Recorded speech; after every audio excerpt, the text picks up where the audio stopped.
Morning বন্ধুরা, সবাই কেমন আছো?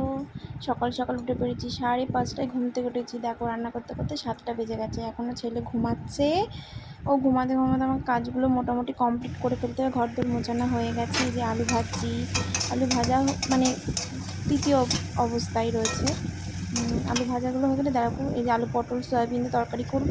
পাঁপড় ভাজা হয়ে গেছে, ডাল হয়ে গেছে, ভাত হয়ে গেছে।